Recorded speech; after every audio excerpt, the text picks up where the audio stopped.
74 жылдыгына жана Матраев Исмаил атабыздын элесине арналган волейбол жана футбол боюнча турнирден катышуучулары.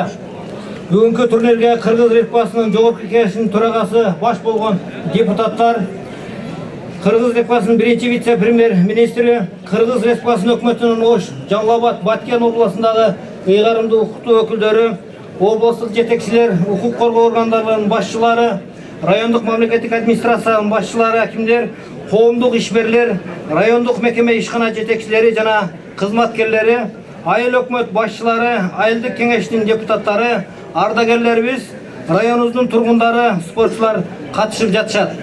Волейбол жана кичи футбол боюнча турнирди ачык деп жарыялаймын.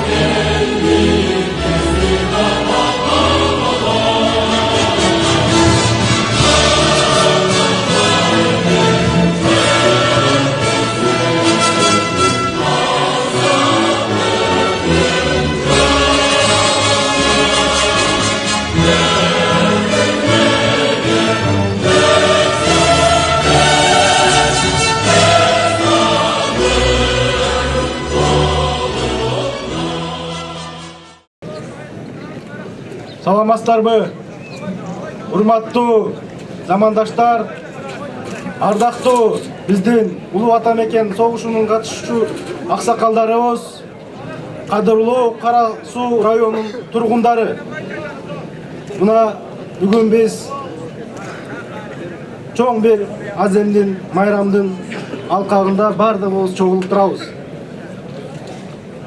Кош майрам болуп турат. Бул биринчиден бүгүн 1 май, бардыгыңыздар белгилүү болгондой, бардыгыңыздарга бул эмгек майрамы. Анан ошондой эле алдыбызда келе жаткан 9 май улуу ата мекен согушунун жеңиш катары майрамдап турабыз. Ошондуктан мен өзүмдүн атымдан, ошондой эле Жогорку Кеңештин депутаттарынын атынан сиздердин бүгүнкү кош майрамыңыздар менен чын дилден куттуктап кетүүгө уруксат этиңиздер. Саламатсыздарбы, урматтуу агайын туугандар, урматтуу Кара Суу элинин жарандары, баардыгыңыздарды мына келип калган кош майрамыңыздар менен чын дилимден өзүмдүн атыман, Кыргыз Республикасынын өкмөтүнүн атынан, премьер-министрдин атынан куттуктаймын. Ар дайым ушундай майрам күндөр биздин турмушубузда көп болсун, ылайым эле тынчтык болсун.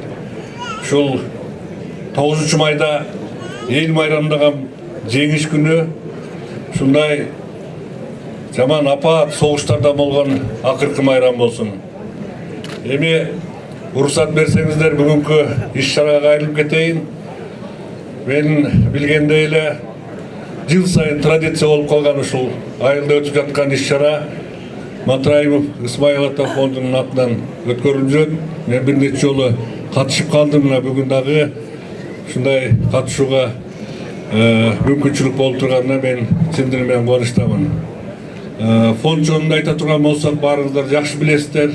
Мына Исмаил атабыздын балдары ушул фондду уюштурушуп, атасынын атынан коюп, бир топ жылдан бери ушул фонддун ишин ийгиликтүү алып барып келе жатышат. Эми Кыргызстанда айтсак, фонд абдан көп. Бирок алгылыктуу иштеп жүргөн фонддор саналуу болуп эсептелинет. Ошол фонддордун бири ушул Исмаил ата фонду деп эсептелет. Ардактуу агайын тууган, баарыңыздарды бүгүнкү 1 май эмгек майрамы менен, ынтымак майрамы менен чын дилимден куттуктайм. Келе жаткан 9 май жеңиш күнү менен ардактуу ардагерлер, аталар, сиздерди дагы куттуктап, чын ден соолук каалап, узун өмүр каалайм. Ар бир үйдө бакыт болсун. Ушул биздин областта болуп аткан иш-чараларга Бишкектен бери келип катышып аткан Дастан Жумабек Асбекович, Куатбек Айчевич баш болгон делегациянын баарыңыздарга ыраазычылык билдиребиз. Урматтуу спортчулар, сиздерге ийгилик каалап, ар бир үйдө бакыт болсун деп, кыргыз элинде ынтымак, тынччылык болсун деп кааламакчымын дагы ушул уюштуруп аткан уюштуруучу топко, Исмаил ата фондуна, Тилек Исмайлович, сизге ушул чоң ыраазычылык билдирип, ишиңиздерге ийгилик каалап кетем. Ассаламу алейкум, урматтуу мекендештер, урматтуу Кара Суу эли, майрамыңыздар менен куттуктайм.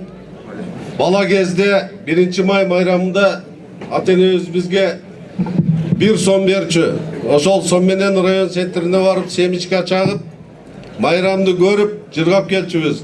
Бүгүн мага ошону элестетип атат. Элдин ушака келгени, элдин маанайы.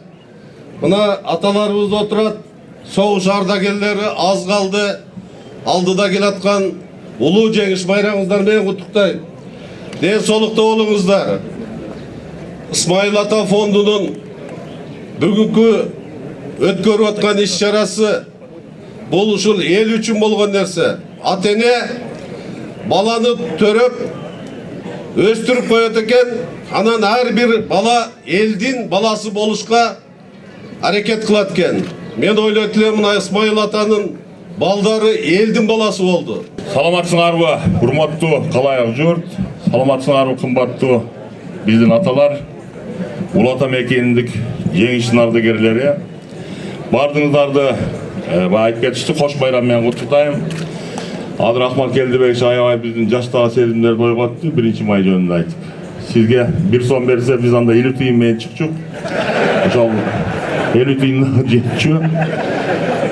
Андан кийин мен спорт жаатынан келгендиктен бир аз ушу РМ клубу, Исмаил ата фонду жасаган иштерди көп айткым келет, бирок кулгама келип шурап кетишти, азыраак сүйлөгүлө деп. Эмне дегенде эл угуп туруп чарчайт, эл ойногону келди, оюн көргөнү келди. Бирок бир нерсени айтып коеюн.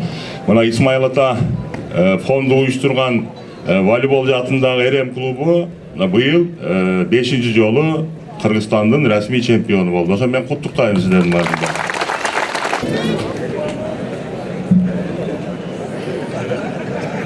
Ассаламу алейкум, урматтуу жердештер, урматтуу алыс жакындан келген туугандар, аталар, апалар, имилер, достор. Бүгүн Кара Суу жеринде, Кара Суу элинде Матраимовдардын демеушүлүгү менен, Матраимовдардын демилгеси менен жылда өтүүчү майрам кайрадан келип отурат. Ошондуктан бүгүнкү эмгек майрамыңыздар менен, жеңиш майрамыңыздар менен чын диlimden куттуктап кетишке уруксат этиңиздер. Урматтуу замандаштар, бүгүнкү майрам ошондой эле Айша атабыз, Исмаил атабыздын арбайына дагы жылда багышталып өткөрүлөт. Көзү өтүп кеткен адамды эстесең, көзү өтүп кеткен адамга багыштап тилават Куран окусаң, же көзү өтүп кеткен адамды эскерип эле койсоң, ошол адамдын жаны, ошол адамдын руху сенин жаныңда болот. Ахмат Келдибекович айткандар, кыйындар сүйлөгөндөн бизге сөз деле калбай калды го.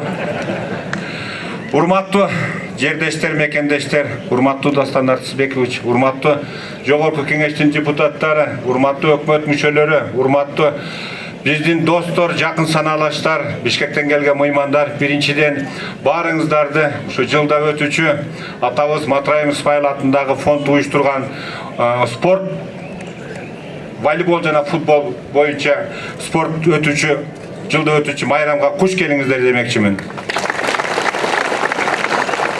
Алгач, мына май ай баарыбыз эсибизде, азыр биздин достор, менин досторум чыгып сүйлөп кетти. Биринчиден 1 май. Эмгекчилердин эл аралык майрамы дейт. Муну бардыгы жылда майрамдачу элек. Экинчи майрамыбыз мына 5 май. Биздин Кыргыз Республикасынын Конституциянын күнү. 3 майрамыбыз бул жакында бардыгыбыз мына орозо айы келип атат. Баарыңардын орозоңор кабыл болсун. Биз мусулмандар үчүн бул дагы чоң майрам. Бул 3 майрам. Анан эң негизгиси, эң башкысы биздин 9 май майрамы, улуу жеңиш күнү. Улуу Ата мекендик согуштун ардагерлери мына биз 8 жылдан бери ушу турнирди өткөрүп атабыз. 8 жылдан бери ушу жеңиш күнүнө арналган иш-чарага Soğuştu veteranlara жылдан жылга алып атат. Мен ойлойм, канча калган болсо, ошолорго өмүр тилейбиз. Канча калган болсо, ошолорго тилек тилейбиз. Канча калган болсо, ошолорго биздин төрүбүздөн орун алып, ар дайым бизге пата берип, биздин көркүбүз болуп жүре берсин. Мен ошолордон чын жүрөктөн каалап кетемин. Ал эми спорттук оюн боюнча, спорттук мелдештер боюнча мен айтып кетер элем, 8 жыл мурунку менен бүгүнкү спорттун бүгүнкү өтүшү ат менен төөдө айырмасы болуп атат. Жылдан жылга биздин ушул уюштуруп аткан спорттук оюндарыбыз популярдуу болуп кетип атат. Мен ойлойм, мындан дагы жогорку деңгээлде жылда өткөрүшкө бир аракет кылып атабыз.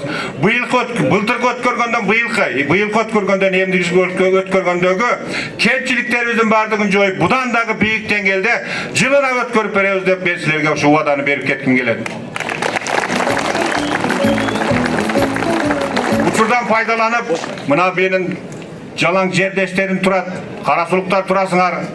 Bizde dagı barыбыз азыр интернет деген көп болуп кетти, телевизор, радио деген көп болуп кетти. Анча-мынча саясатта өдө ылдый болот экен, жакшы жаманы болот экен. Бирок мен элиме şu bir tugandардын атынан бүгүн чоң ыраазычылык айткым келет.